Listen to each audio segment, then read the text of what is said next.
Bienvenue les amis sur la chaîne Bet Shoresh pour le partage de la paracha Re'eh, paracha du livre de Deutéronome ou Dvarim, dernier livre des 5 livres de la Torah. Une paracha qui suit directement celle de Ekev. Elle nous introduit dans des injonctions liées à vivre les lois avec une impression qui part du cœur. Et c'est important tout ça. Je cite ici encore dans Ekev, au chapitre 11, le verset 18. Imprimez donc mes paroles dans votre cœur et dans votre pensée, attachez-les comme symbole sur votre bras et portez-les en fronton entre vos yeux. Donc, Israël s'est exécuté et a donc réfléchi à comment accomplir cette mitzvah avec justement, vous connaissez les tefilines qu'on met sur la tête, sur le bras, et toutes ces choses-là qui symbolisent évidemment la pensée qui nous traverse, qui passe par le cœur et qui se traduira dans nos actions.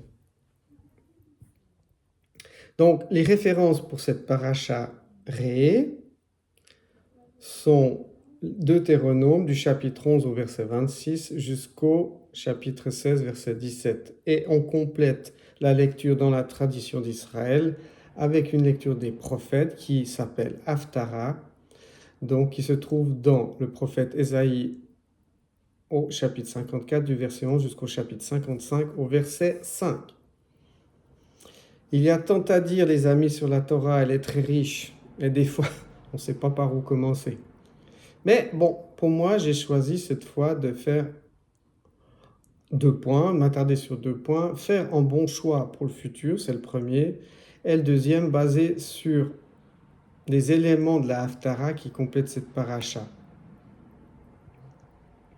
qui est lié justement à des temps que je qualifie de pré-messianiques ou messianiques ou d'accomplissement entre le lien entre Israël et les nations. Les temps qu'on traverse, les amis, sont durs.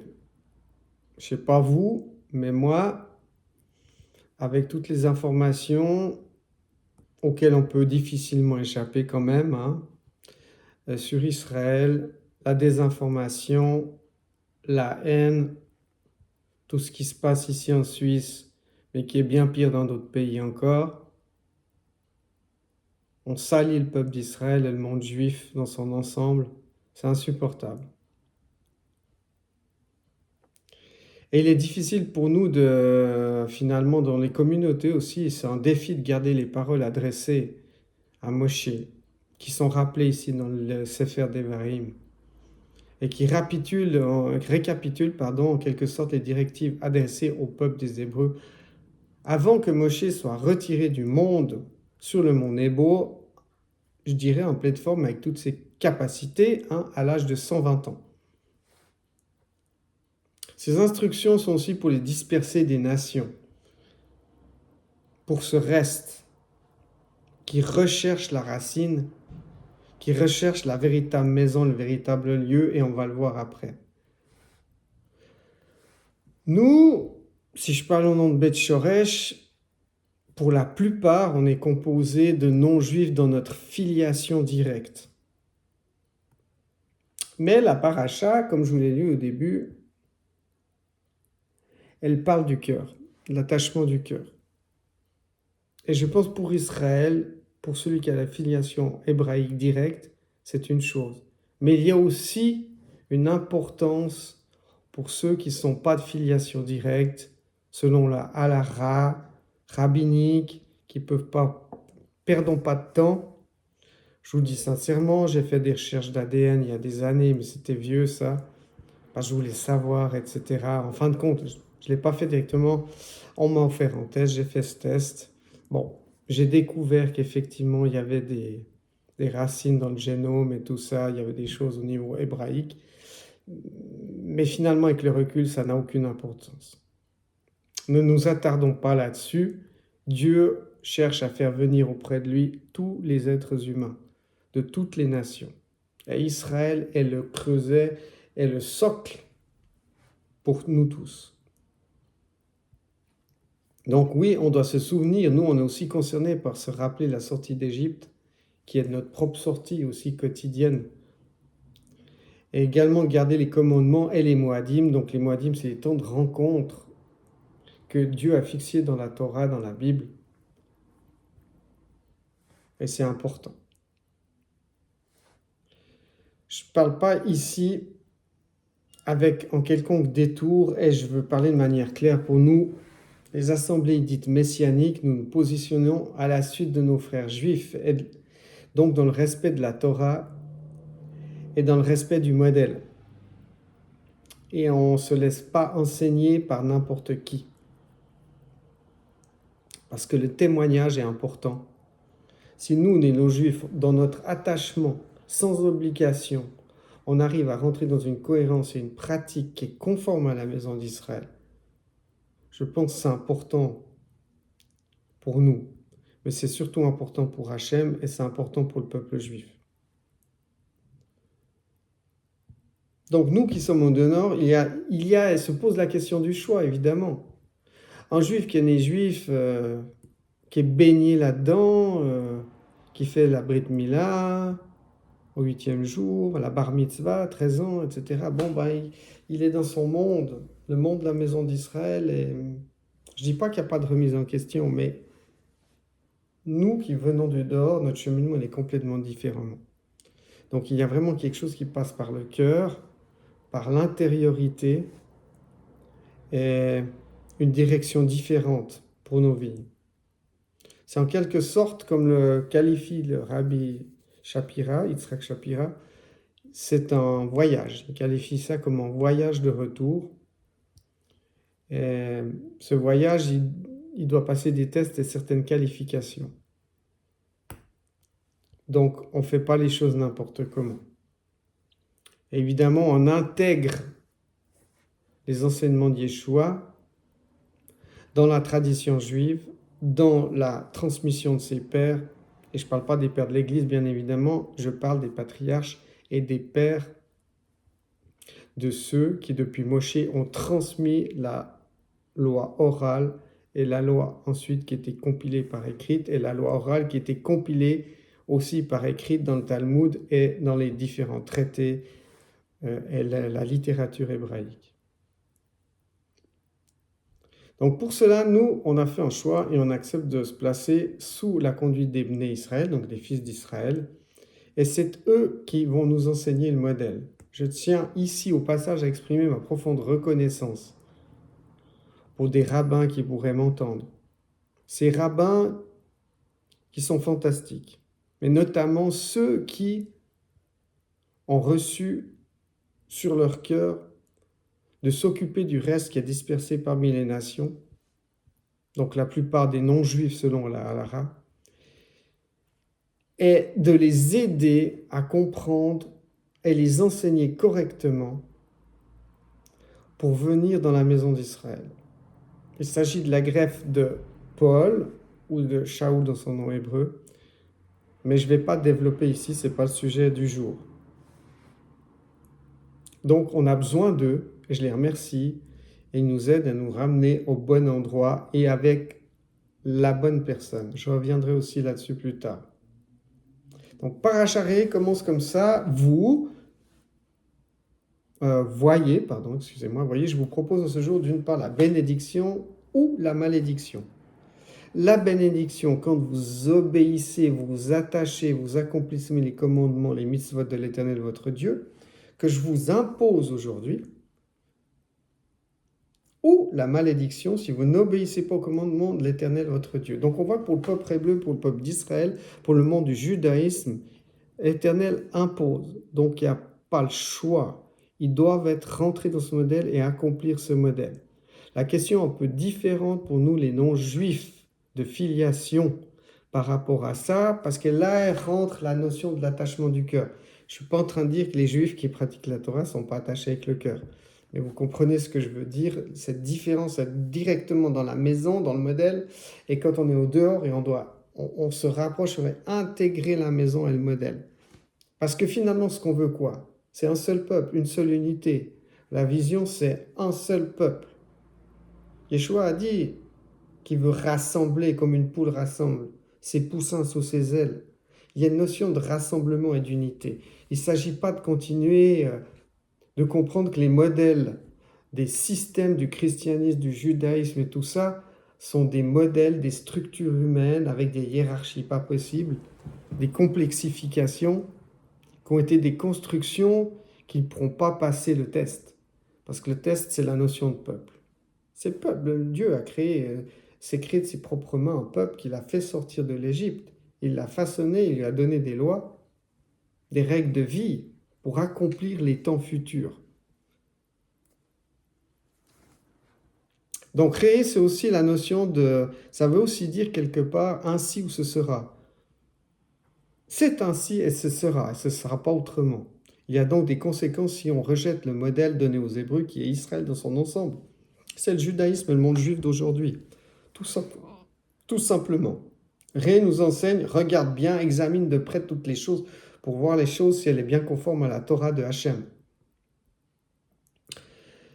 Et il y a un modèle, les amis. Et le monde, souvent, se forge ses propres modèles, ses propres tendances, ses lois, ses couleurs, ses saisons. C'est plus facile, plus arrangeant et surtout, c'est très agréable. La Torah, la Bible étant un modèle, quant à lui, exigeant, qui doit permettre de nous redresser de l'intérieur, du cœur, et nous apprendre à servir Dieu d'une manière conforme. Il n'y a pas 25 000 façons de servir le Dieu d'Israël, mes amis. Et qui est dépositaire du modèle? Israël. La paracha fait mention aussi de deux montagnes. Donc il y a le mont Garizim situé au sud. Actuellement, c'est une montagne que je suis allé visiter d'ailleurs une fois quand j'étais en Israël, qui est située sur la route qui part de Jérusalem et qui va dans le nord, qui traverse la Judée et la Samarie. Et là, on est en Samarie. Et on monte vraiment on quitte la nationale et on monte sur une montagne comme ça. C'est pas très long d'ailleurs, c'est à 881 mètres d'altitude, je crois. Et on voit en bas dans la vallée Naplouse, enfin, c'est le nom qui a été donné suite à une dérivation parce que c'est les Romains qui ont renommé ce lieu et c'est devenu Naplouse, mais c'était en hébreu avant Shrem, à l'époque des Cananéens. Donc on voit cette ville en contrebas et on entend les minarets et toute cette effervescence de cette ville importante qui est devenue malheureusement un bastion de la haine contre Israël et en haut lieu de la lutte palestinienne. Et de l'autre côté, on aperçoit, on voit très bien, de l'autre côté de la vallée, à la même altitude quasiment, un autre mont qui est situé au nord de cette ville, qui est le mont Eval en hébreu ou Ebal, sur lequel sera prononcée donc la malédiction. Garizim, la bénédiction, et de l'autre côté, les malédictions. Donc il y a deux lieux différents, donc pas de mélange possible, les amis. Et je pense que c'est non plus pas à nous de définir les lieux. C'est Hachem seul qui définit les lieux, comme il a défini Canaan, comme il définit Yerushalayim. Donc il y a une orientation à prendre et on ne choisit pas nous-mêmes. C'est vrai que le monde en dehors d'Israël, des croyants dans la Bible, donc surtout le christianisme, a créé ses propres modèles, ses propres lieux, ses temples, ses églises, ses formes de culte, sa manière de servir Dieu et donc ses propres idoles. Le verset 3 du chapitre 12 de Devarim nous interpelle à plusieurs niveaux car il dit « Renversez leurs autels et brisez leurs monuments, livrez leurs bosquets aux flammes, abattez les images de leur Dieu, effacez enfin le souvenir de cette contrée. » Waouh! Je m'arrête quelques secondes sur cette injonction d'effacer parce que quand on fait Shabbat, il nous est demandé de nous souvenir, première bougie qu'on allume, et deuxième bougie, de garder ce jour. Mais là, on voit une injonction à effacer enfin le souvenir. C'est intéressant quand même, non?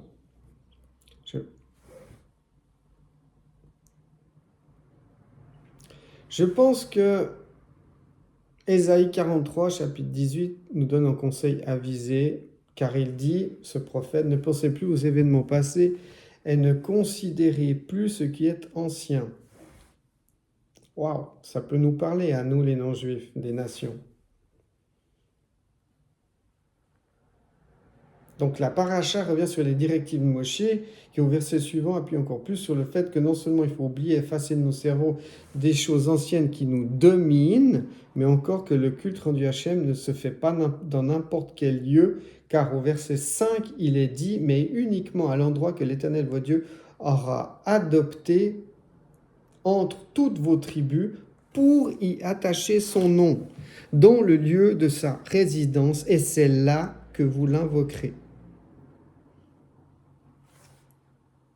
Il y a donc plein de notions très importantes ici avec le choix du lieu que l'Éternel dicte. Un lieu pour la malédiction, un lieu pour la bénédiction, un lieu où Dieu, Hachem, le Dieu des Israélites, des Hébreux, place son nom.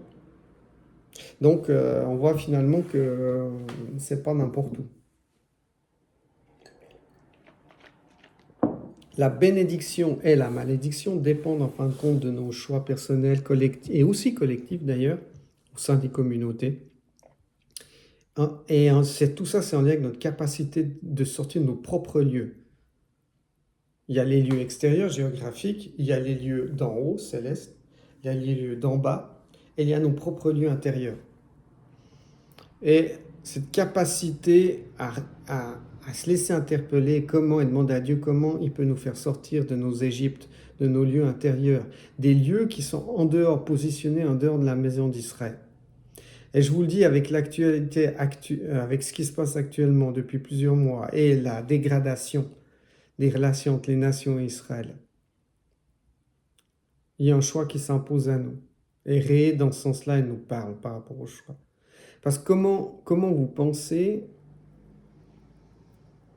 que sans l'attachement au lieu, sans l'attachement au peuple juif, il va être possible de tenir encore longtemps sans être infecté, sans être touché à l'intérieur de nous par la haine, par le rejet d'Israël. Enfin, moi, je me pose des questions, ça m'interpelle, et je me dis que je ne vois pas comment, pour certaines personnes, certains croyants, il va être possible de tenir. Donc je pense qu'il est capital dans ces jours, et notamment depuis le 7 octobre, où il y a une secousse sismique qui est interplanétaire, parce que je pense que le 7 octobre n'a pas touché que la planète Terre, elle a touché l'univers, ça a bouleversé l'univers.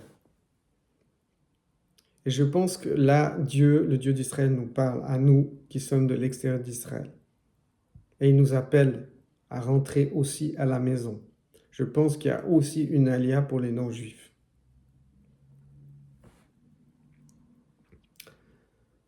Donc, beaucoup de croyants cherchent finalement à trouver une voie intermédiaire, une sorte de voie avec des compromis. Parce qu'il n'y a pas le fondement, il n'y a pas l'yesod, il n'y a pas la pierre. Et il y a surtout souvent le rejet d'Israël, même par rapport à l'enseignement, à la marche à suivre.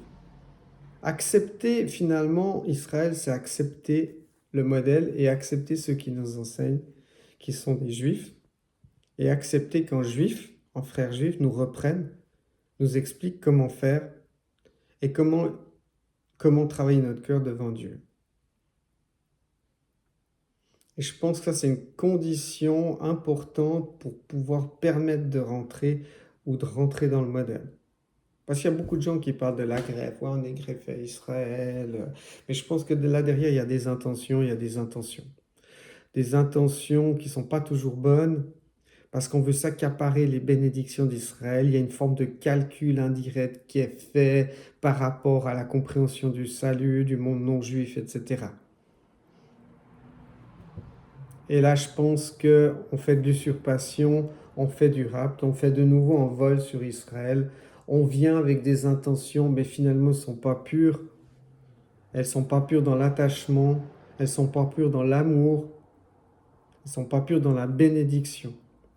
Donc, je pense qu'il faut se laisser interpeller là-dessus, où on en est par rapport à Israël, par les temps qui courent.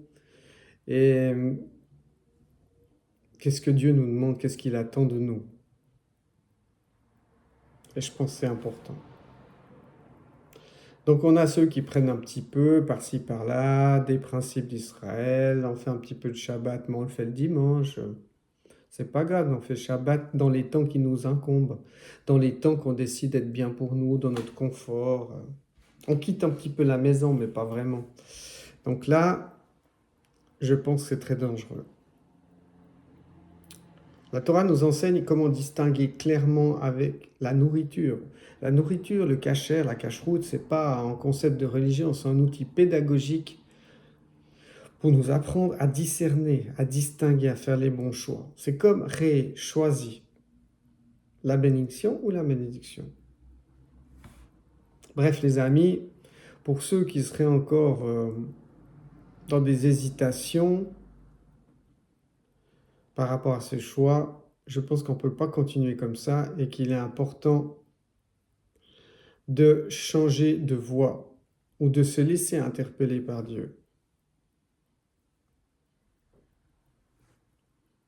On ne peut pas continuer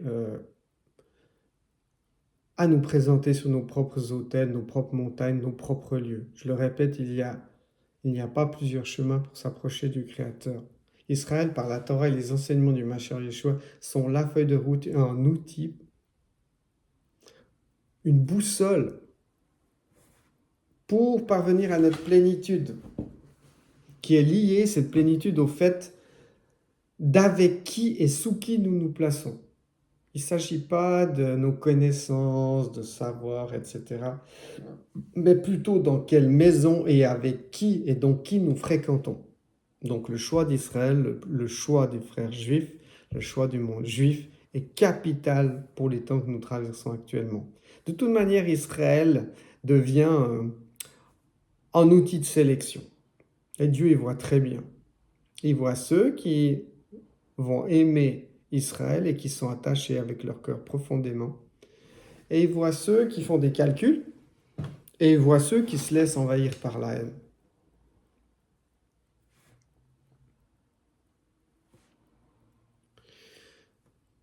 Dieu ne peut pas exister face aux identités qui sont façonnées par nos préceptes, nos propres pensées, nos propres théologies, nos propres calculs, qui finalement nous amènent à quoi? À pratiquer, à avoir une foi personnelle, selon notre propre modèle. Alors vous avez 50 personnes, puis il y a 50 modèles différents. Ouais, mais parce que moi je fais comme ça, moi je fais comme ça, puis je prie à Dieu comme ça, puis je l'appelle comme ça, il n'y a plus de boussole. S'attacher au Dieu d'Israël, c'est un choix. Et par les temps qui courent, c'est un choix qui devient difficile. Et plus le temps passe, plus le choix sera difficile. Et il nous en coûte.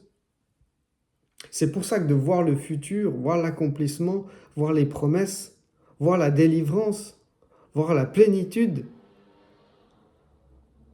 quand on a cette vision qui nous est transmise par Israël, par les prophètes, par le Messie, ça nous donne quelque chose de très fort à l'intérieur de nous qui nous aide vraiment à comprendre le but de notre existence dans notre génération, mais aussi de transmettre et d'expliquer aux générations futures qu'elles ne soient pas désespérées, qu'il y a encore de l'espoir, qu'il y a encore de l'espérance et que tout n'est pas perdu, loin de là.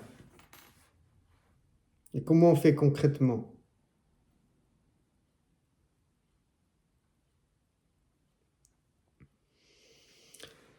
Il n'y a pas d'hasard, les amis, et pour nous, tous les humains, tout est lié à nos choix. Ma vie, là je parle de moi, de mon propre témoignage, le reflète. Quand j'ai mal choisi, quand je fais des mauvais choix, la bénédiction ne peut pas s'attacher à moi. Il y en a qui disent, oui, mais moi je suis sous l'onction, je suis sous l'esprit, en permanence, je suis connecté avec Dieu, etc. C'est plus subtil que ça.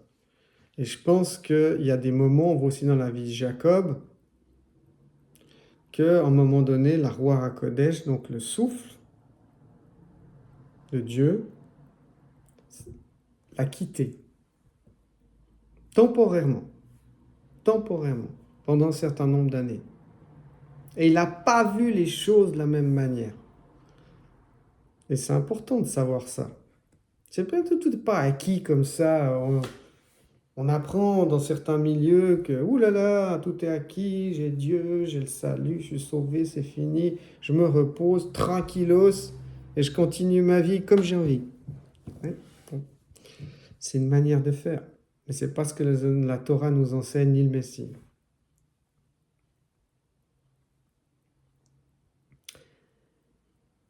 Et donc, on voit que dans la notion du futur, Yeshua nous enseigne. Il dit, par exemple, lorsque vous faites la prière debout. Alors pour certains, c'est un détail dans ses paroles. Mais debout, on voit que Yeshua s'inscrit dans le judaïsme de son époque. Et le judaïsme actuel.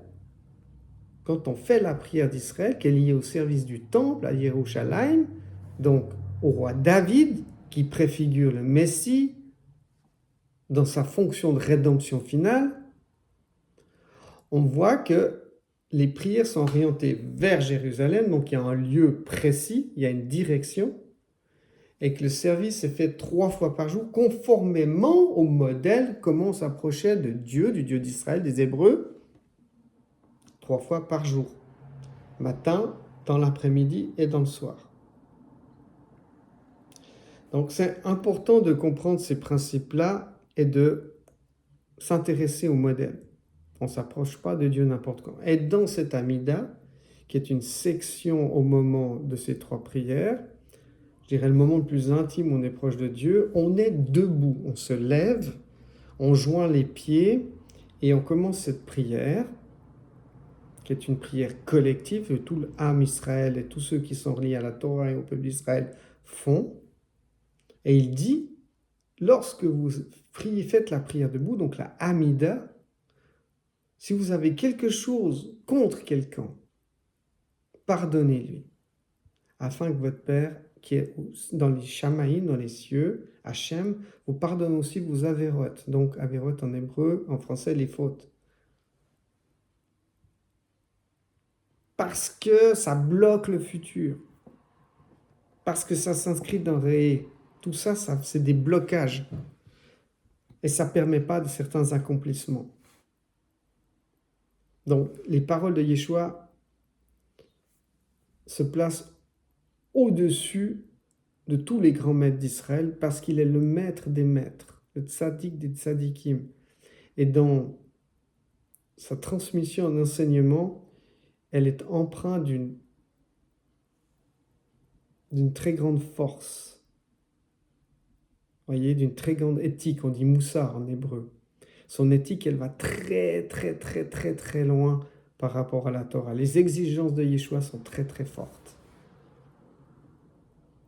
On a aussi ceux, par rapport à cette paracha, qui n'arrivent pas à choisir. Moi, j'ai des amis, j'ai des connaissances, ils n'arrivent pas à choisir. Et c'est pour tout, tout est compliqué. Ouais, mais je sais pas si je vais faire, si je vais pas faire, si je vais faire ici comme ça, si je vais rencontrer, je vais pas rencontrer, si je vais m'attacher, si je vais pas m'attacher, si je vais manger, si je vais pas manger. Ils choisissent pas. C'est dur. C'est des personnes qui souffrent. Le fait de ne pas choisir nous met l'âme en souffrance. Donc c'est difficile. Il faut faire un choix, mes amis, et Ré nous dit choisis. Après, dans les études, dans les commentaires des sages d'Israël, au travers du Talmud Bavli, Babylone, traité Brachot 17a, indique que ce qui fait obstacle, finalement, à rentrer dans cette vision, à rentrer dans les accomplissements, c'est le levain qui est là, dans la pâte et qui est identifié comme l'agent de notre mauvais penchant. Cette lutte intérieure, vous savez, Paul, aussi Shaoul en parle très clairement.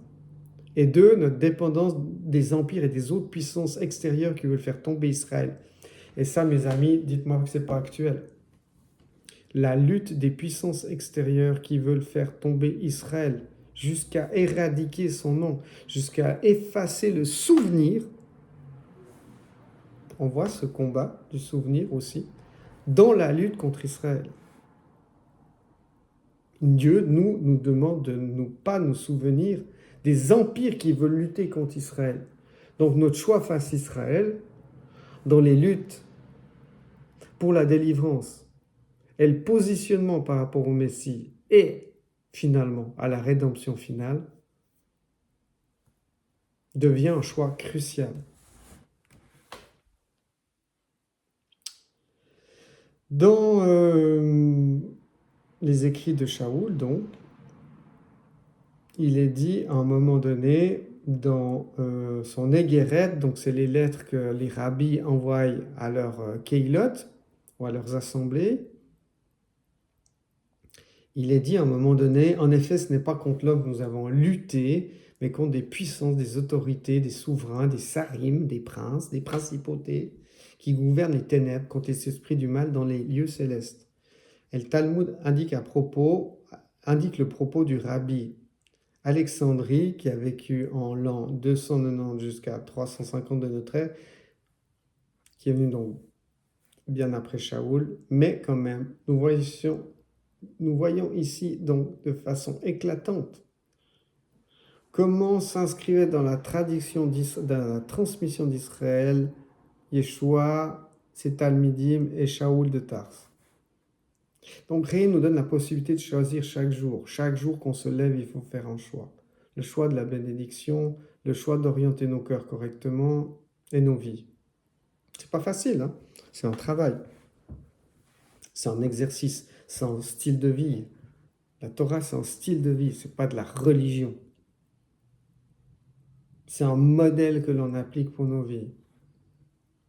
Donc cette paracha est un rappel pour le peuple d'Israël, mais aussi pour nous qui sommes dans les nations à l'extérieur, qui ne sommes pas forcément juifs de filiation directe, mais qui sommes attachés à la Torah de Hachem, au Dieu d'Israël, des Hébreux, à la Torah de nos frères juifs, comme eux, avec des obligations différentes d'une certaine manière, puisque eux ont été forgés comme un peuple pour servir directement Hachem, et nous pouvons choisir de rentrer ou de ne pas rentrer dans le peuple. Et la démarche est quelque peu différente par rapport à un juif de filiation directe. Mais nous attachons par le cœur, comme il est écrit dans la Torah. Mais les actes du monde, mes amis, ce qu'on fait aura une portée pour les générations futures. Et notre devoir aujourd'hui, c'est de nous lever face à la haine. Cette notion de choix, c'est aussi le mystère de cette paracharée qui nous donne la clé de la bénédiction. Donc la bénédiction se joue de très peu de choses. Devant nous se trouve une multitude de circonstances qui se présentent tous les jours. Et nos bénédictions dépendent dans la façon dont on va gérer les événements qui se présentent à nous. Pas besoin de vous faire un dessin. Cette paracha dit examine, regarde, voici la doctrine du lieu où tu vas, où tu te diriges, ton orientation est bien conforme à ma parole, à la Torah. Car l'Éternel envoie aussi des faux prophètes dans toutes les générations pour nous mettre à l'épreuve et constater si on l'aime vraiment.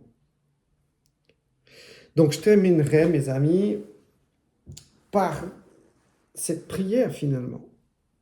Que notre attachement soit orienté sur le véritable modèle et que nous puissions progresser dans nos mitzvot, dans l'accomplissement des instructions du Dieu de vie qui permettent la rectification de notre intériorité, de notre cœur, et qui se traduira par des bonnes actions qui viendront lutter contre le déferlement du mal, la haine gratuite, qui se traduit maintenant, on voit vraiment que c'est Israël qui prend la foudre, il l'a toujours prise, mais là ça se développe de manière générale, de manière exponentielle, et on le voit partout. Voilà, l'autre jour j'ai même vu, juste à côté de mon travail, hein, quelqu'un qui avait floqué complètement sa voiture avec le drapeau du Hamas, et il se balade, clope au bec, comme ça, dans sa voiture, avec de la musique. C'est la haine. C'est la haine. Parce que derrière le combat du Hamas, mes amis, se cachent des puissances qui luttent contre Israël depuis des millénaires. Et ce ne c'est que le Hamas, le mouvement terroriste d'aujourd'hui n'est qu'une résurgence, qu'une partie visible de l'iceberg dans cette lutte spirituelle contre Israël. Mais Israël ne sera jamais détruit, tiendra. Ils ont résisté à tous les effondrements. Israël accomplira ce pourquoi il a été formé, de bras puissants même du Dieu créateur du monde. Israël, au travers de la vie de Jacob, c'est aussi la clé de la compréhension des temps pré-messianiques et du règne du Messie qui doit venir. Et cette paracha, mes amis, est liée aussi à la Haftara.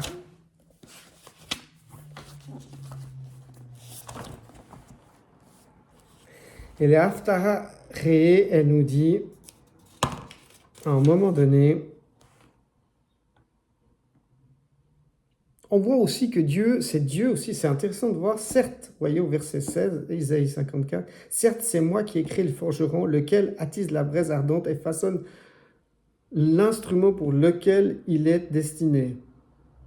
Moi aussi, j'ai créé le destructeur qui cause des dégâts. On voit que Dieu, il a créé les ténèbres et la lumière. Il a créé les forces d'opposition pour révéler sa bénédiction. C'est intéressant ça. Tout instrument forgé contre toi sera impuissant, toute langue se dressera contre toi pour t'accuser. Donc Israël sera convaincu d'injustice. Tel est le partage de ses serviteurs de l'Éternel. Elle est équitable qu'ils obtiennent de moi, dit l'Éternel. Et là on retrouve les paroles de Yeshua. À vous qui avez soif, venez, voici de l'eau. Alors là c'est très fort parce qu'on voit les paroles de Yeshua. Il connaissait parfaitement les prophètes. Bon, il les a cités à d'autres reprises. Mais c'est intéressant de voir. Il ne s'inscrit pas dans autre chose que la Torah, Yeshua.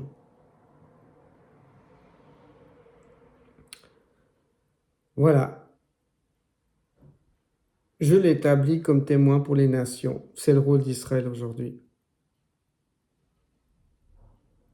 À toi, inconnu, tu les convoqueras. Des peuples qui ne te connaissent pas accourront à toi en l'honneur de l'Éternel, ton Dieu, et du Saint d'Israël qui a voulu te rendre illustre.